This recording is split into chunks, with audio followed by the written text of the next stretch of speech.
انتہائی میں سمجھتا ہوں آج ایک مبارک دن ہے.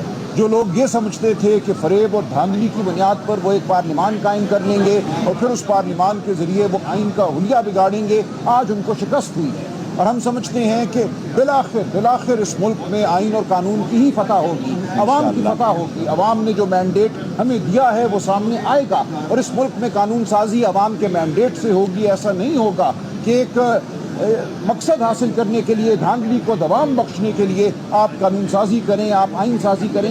یہ نہ عوام ہونے دیں گے اور نہ پاکستان کی عدلیہ ہونے دیں گے. ہمیں آج نظر آ رہا ہے کہ پاکستان کی عدلیہ آئین پاکستان کے ساتھ کھڑی ہے. ہمیں نظر آ رہا ہے کہ پاکستان کے عوام آئین پاکستان کے ساتھ کھڑی ہیں، جمہوریت کے ساتھ کھڑی ہیں. اور آج ہم پیغام دینا چاہتے ہیں ان تمام قوتوں کو جو یہ سمجھتے ہیں کہ وہ فریب اور دھوکے سے پاکستان کے عوام کو ہرا سکتے ہیں، پاکستان کے آئین کو ہرا سکتے ہیں. ایسا ہم ہرگز نہیں ہونے دیں گے. ہم عدالت میں بھی اپنی جدوجہد جاری رکھیں گے اور سیاسی سطح پہ بھی اپنی جدوجہد جاری رکھیں گے. اور میں آپ کو خوشخبری سناتا ہوں آج کہ فتح عوام کی ہوگی، فتح آئین کی ہوگی، فتح سچائی کی ہوگی. اور آج یہ پہلا قدم تھا جو ہم نے اٹھایا.